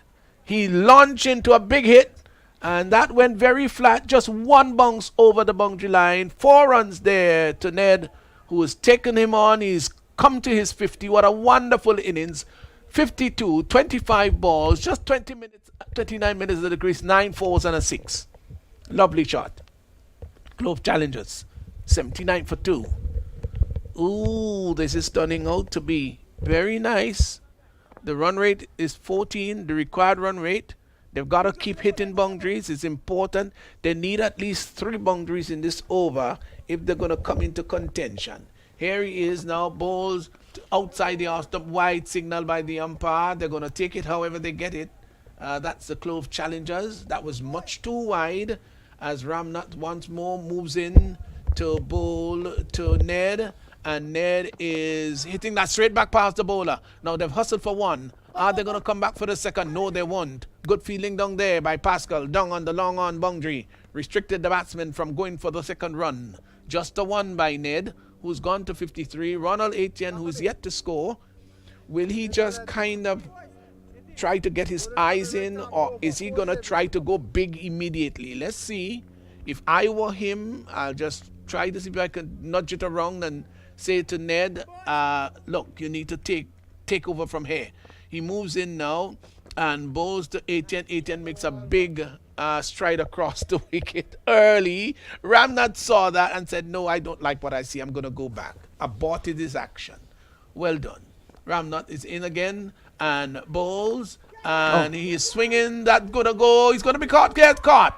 Caught at third man. Well, what went on there was rather comical because it was outside the off stump and he was looking to heave that over mid wicket. Amical Duby said had to run back. The catch was taken just outside the circle there at third man. Meanwhile, the bat flung out of his hand about 20 yards away from him. He just told you what a big hit he was going to go after there. That's the captain himself in Etienne. So the bat flew out of his hand, the ball flew off the bat, and the catch has been taken. So he goes, Ronald Layton caught there by Duby set of the bowling of Alvin Ramnath. He went without scoring, is now 81 for 3. Yeah, a good catch by the batsman, the fielder Duby set running around, and the batsman Etienne really not contributing to his team today. But with Ned there still at the wicket, the Clove would think that they're still in with an opportunity. I did say what I would have done. Imran Joseph has come out. I would have just turned it around and said to Ned, come take the strike. Outside the off stump. Over extra cover. That's a fine shot. That's a wonderful shot. That's gone all the way for 6. Believe it or not, he went down on one knee, Ned. Oh, I've not seen him bat like this before. And he struck that, lifted it inside out, over extra cover. See how beautiful this shot is, how effective it was too. And it really soared through the sky and went for 4. Ramnath bowls, and he is driving up to long off. Will get a comfortable single as Lewis picks up the just a 1 to him. He's now gone on to 60, is Darnett, and the total has gone to 88 for 3. 88 for 3. This is the final delivery coming up from Ramnath's spell. Started, stopped, and would get ready to move in to bowl to Imran Joseph, yet to score. Here he is now, bowls to Joseph.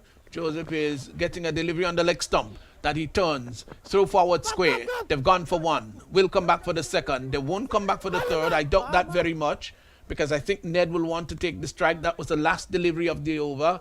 So 8 overs gone, and at the end of it, 90 for 3. They required 29 of 12, and that's where Stevenson Worm and John Eugene come in to do their little prediction. So we probably will have 2 predictions here. 1, who's going to win this?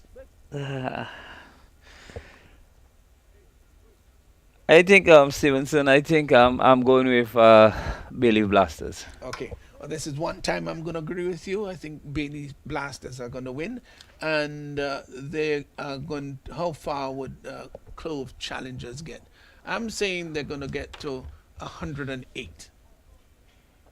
So you're not going against me today? No, not going against you.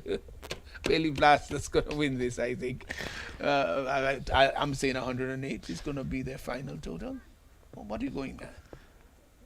Yeah, you got Sherman Lewis and Neil Pascal to bowl 1 over each. Yeah, they're 90 for 3. Yeah, 90 for 3. So. What are you taking, John? 100 and how much? 12 balls. I would say 20 runs. 110. 110. Okay, so let's see. Maybe none of us may get this. So Sherman Lewis is going to move in to bowl to Darren Ned, who is 60. What a gem of an innings he has played. Lewis is in now to bowl to Ned, and Ned is getting a wide delivery outside the off stump that he cuts down to the deep extra cover position. They're going to come back for the second. They've got to hurry, and they hurry. They get it quite comfortably too in the end. So 2 more there to Ned, takes his total now to 62, 92 for 3, as Sherman Lewis will go back. We've had a exciting match early on today, and this one mightn't turn out to be as dramatic as the other one, but let's see what would happen here as Lewis turns from the top of his mark, begins to move in now to bowl to Darren Ned, who's 62, and Ned lifts that one over the fielder there at long off. That's 6 runs, a glorious shot there. Pascal was stretching out his left hand in great desperation, but that ball eluded him by about 1.5 feet, and it went over the boundary line for 6. That was a lovely shot. Yeah, by about 1.5 feet, thereabout. Woo, 6 runs there to Ned. He's gone to 68, 98 for 3. Oh, we've got a match on hand here. 21 required of 10. Lewis goes back, mops his brow, turns from the top of his mark, begins to move in now to bowl to Ned. And Ned is slashing that outside the off stump, gets it down to the mid-off position, or rather straightish extra cover preferably.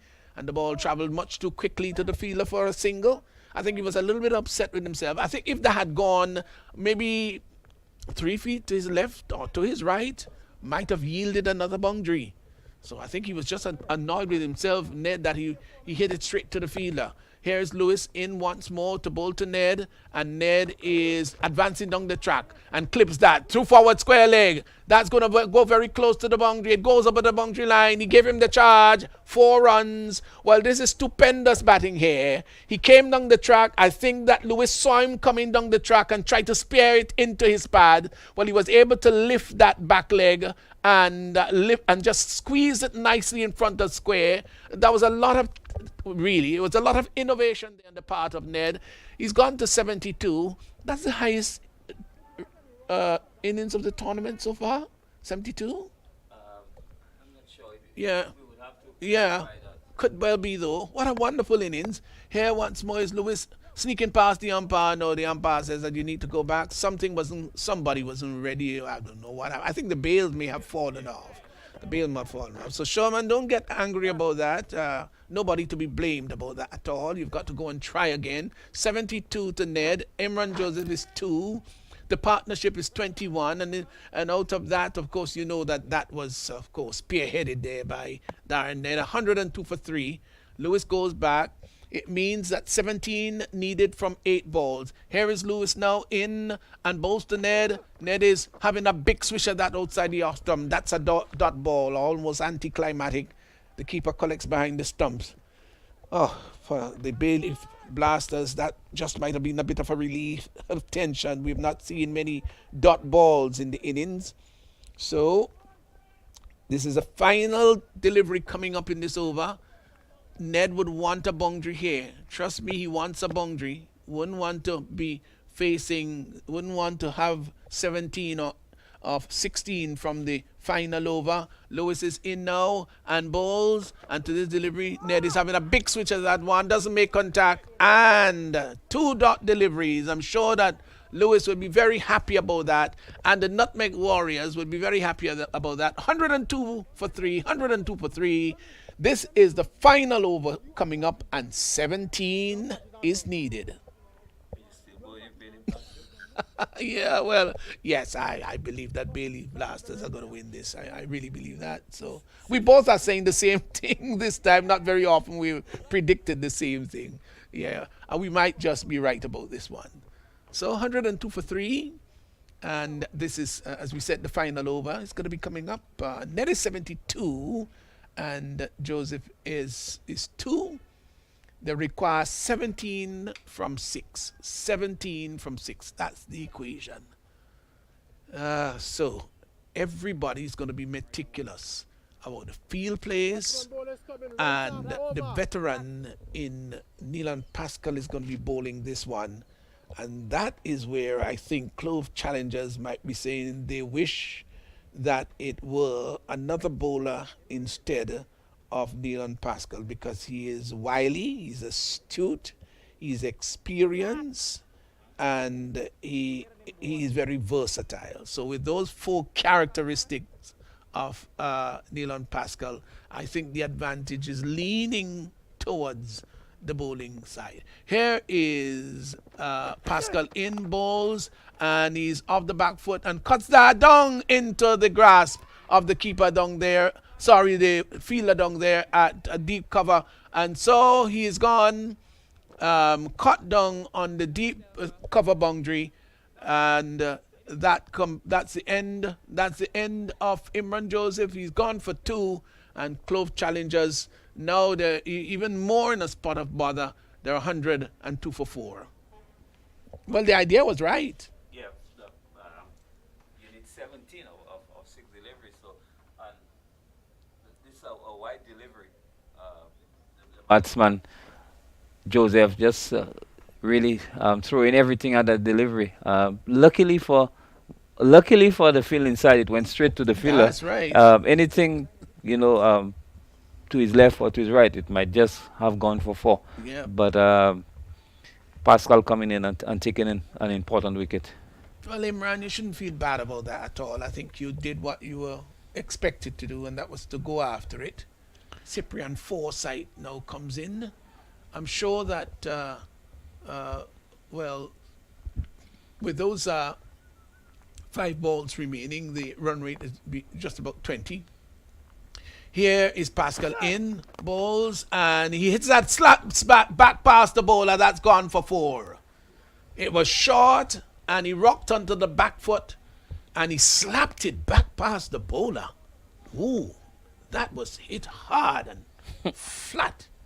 And it went down to the boundary very, very quickly indeed. 4 runs there to Ned, who has gone to 76. It's 106 for 4. Here's Pascal in now, and bowls to Ned. Ned is getting one that is right up in the block hole, comes down rather heavily on it, and looking to clip it rather out behind square on the leg side, and the umpire signaled that was a leg bye. So it crashed into the pad as Cyprian Forsyth will now come into strike. 107 for 4. I predicted 108. And so John is already smiling. He predicted 110. Let's see if any. Well, I more likely than not, I think I'm going to lose this one. Cyprian Forsyth will be taking strike. Here is Pascal is in now and bowls, and he is wrapped on the pad, and ball was santing maybe down the leg side. They go to first single, so 1 more to the total, which has now gone on to 108. So my total was 108, and it's not eclipsed as yet. So there's some measure of safety there still, with 2 deliveries to go. And then, of course, you've got John, who's 110. Well, but we both agreed on one thing today, and that was Bayleaf Blasters were going to win. So 11 required of 2 balls. Of course, Pascal is not going to bowl a no ball, neither would he bowl a wide. I doubt that very much. So here he's in once more. Is Pascal in, and he bowls, and that one was sort of slanting down the leg side, but it may have passed. I would love to see that over, though, as to whether it passed between the leg and the stump. That's what may have happened. All right. And the keeper collected. So there's a reason why the umpire would have said that that it was the wide.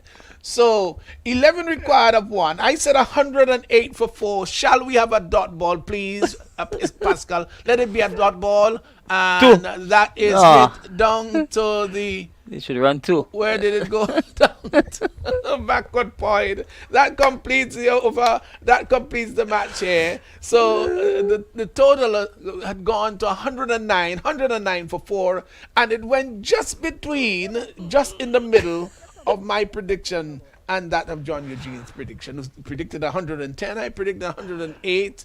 109 for 4. Darren Ned played a sparkling innings of 76. What a wonderful innings it has been. It's been the best innings of the tournament so far, the highest score of 76. And so the Bayleaf Blasters, they've won by 9 runs. Turned out to be a rather competitive match, this. they won by 9, and I would dare say deservedly too, as the players will just go and do the usual congratulations and doing the formalities of shaking hands or touching elbows, as the case may be. There's been a good spirit of camaraderie there existing in the entire tournament. So there we go. Bayleaf Blasters winning by 9 runs. It's been a competitive game indeed, and hats off to them. They did a good job. Let's look at the scorecard here as we have it. Ricky Alexander was bowled by Hodge without scoring. Got 2 balls, and it was then 1 for naught. Teddy Bishop hung around there for some time before he was bowled by Rogers for 27, 16 balls, 2 sixes and 1 4. Darren Ned was not out 76. What a wonderful innings this, and had a strike rate of exactly 200, 38 balls, 45 minutes at the crease, had 11 fours and 3 sixes, just 12 dot balls in his batting. It was a great and wonderful performance. Ronald Etienne was caught, Dubisette of the bowling of Ramnath. He went without scoring, just a 1 ball. Imran Joseph was caught, Devani Smith down there on the boundary of the bowling of Pascal. He went for 2 balls he faced, and Cyprian Forsyth was not out 1. Extras were 3. Leg bys 2, just a 1 wide, 109 for 4, 109 for 4 of the 10 overs. Kaveem Hodge, about 2 overs, no min, picked up 1 for 19. Dylan Pascal bowling the final over there, bowled well, 2 overs, no min, 1 for 12. Sherman Lewis, none for 27 of 2, he was rather expensive. Richard Rogers, 1 for 21 of 2, and Alvin Ramnath 1 for 28 of 2. So the Clove challengers, they came close, but not close enough, and Bayleaf Blasters winning. Devon Smith got 48 of 29, Dennis Smith 22 of 7, St. Hilaire 16 of 7, and Devani Smith had 12 of 6. That's the Bayleaf Blasters batting. And in their innings, Joseph had 3 for 23, Ned had 1 for 21, Noel had 1 for 18, and Thomas had 1 for 12. They scored 118. Clove challengers, they responded with 109 for 4. Kerry Frank is downstairs. Thank you very much, Pastor Worm. Welcome to the presentation. And for the first time in the tournament, man of the match is given to a player on the team that didn't cross the finish line first. And I'll ask the manager of Bayleaf Blasters to present the player of the match award to Darren Ned for a well-played 77, the highest individual score of the tournament. Well played, Darren. Darren, 77, but not getting the team across the line. How is the feeling? My feeling is not good. I wish I could get the team home, but nonetheless, Bayleaf Blasters bowled pretty well in the end. So hard luck to us. Your team also, you end your pursuit of finishing in the top 4. How do you overall rate the season for the Clove challengers? We're playing good cricket, but we're not finishing well. But nonetheless, cricket is cricket. You know, everybody lose, everybody win. Still have the possibility for a couple of games left in the tournament, looking to finish the tournament on a high note? Yeah, definitely. We're looking to win the rest of the games and finish on a high, so that's it. All right, well, all the best to you, Darren, and the Clove challengers for the maximum of 2 remaining matches. Yeah, thank you very much. All right, we're now going to have a chat with Devani Smith, one of the players from the Bayleaf Blasters. First of all, Devani, congratulations to the Bayleaf Blasters. Finishing in top 2 in the standings. Must be happy with your team performance. Of course, I'm very happy, you know. The guys go out there and did what they had to do, you know. And overall, it was a great performance by the guys today, you know. We see you in the field, very calm. They took a very important catch coming down to the end of the innings. Could you tell us about your composure there towards the back end of the inning? Yeah, it was simple, you know. I believe if guys on the field, you know, showed a little more character, we would have done a little more better in the field. But nevertheless, we got the result we wanted. Finishing in the top 2, we'll be playing the Nutmeg Warriors for a chance to get into the finals. Excited, looking forward to that matchup? Of course, yes. The guys are doing very well, you know, just go out there and do their best. Devon Smith, Dennis Smith, it must be a thrill playing with some of the older Smiths. Of course, yes, man. You know, it's a one-time experience in life, you know, so it's a great experience. All right, well, Devon, all the best to you and Bayleaf Blasters for the rest of the tournament. Thank you very much. All right, so Pastor Om, that was the interview we've heard from the man of the match, Darren Ned, and now one of the players from the Bayleaf Blasters, Devon Smith. Well, Bayleaf Blasters, they won by 9 runs. Let's give you the lineup for tomorrow, God's willing. It's going to be Good Friday, and it will be a pleasure, of course, to have John. I'm sure that he would have maybe liked to be somewhere else relaxing on Good Friday, but he's got to come out to the cricket. So at 11:45 tomorrow, match number 23, Saffron Strikers is going to be up against Ginger Generals. And then later on in the day at 2:30, Clove Challengers will be coming up against Nutmeg Warriors. Should be 2 good encounters tomorrow. Yes, definitely. The final two matches. Yes. Yes, before the playoffs. Teams looking for momentum going into the finals, the playoffs. So should be interesting. Yes. So tomorrow, God's willing, we'll be on hand. God's willing to bring you these 2 matches live. Until then, have a very good one. Pleasant sleep, pleasant breakfast or lunch, wherever part of the world you might be.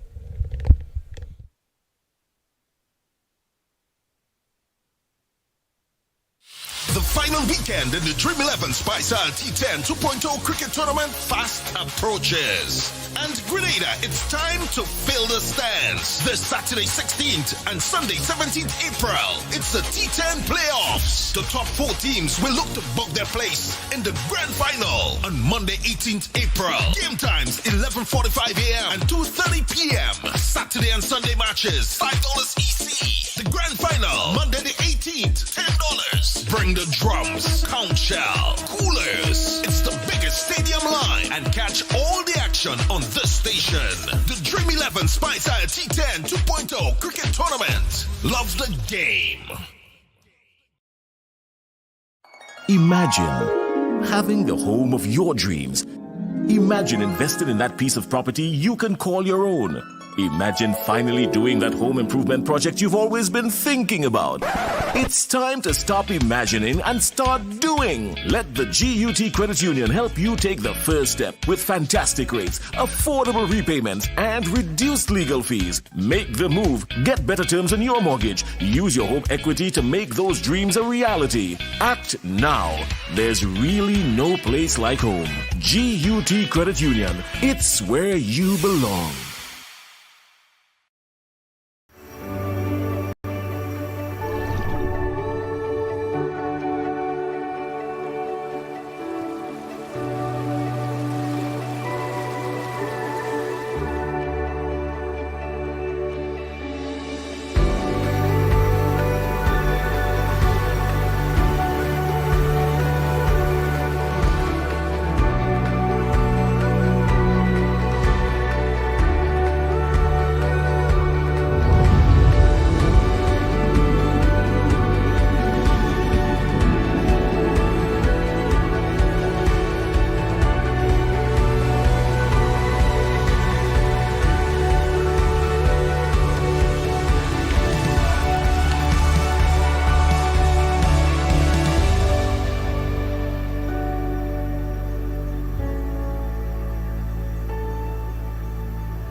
Energy.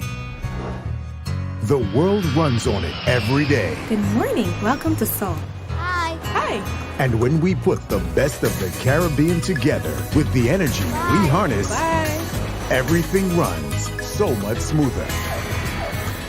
Because at the end of the day, it's all about connecting people. Happy birthday, Dad. Soul, wherever your journey begins.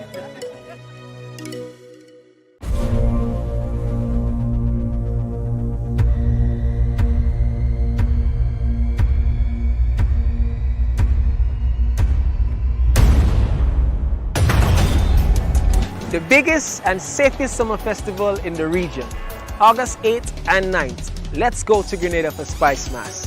Call your booking agents and get your tickets today.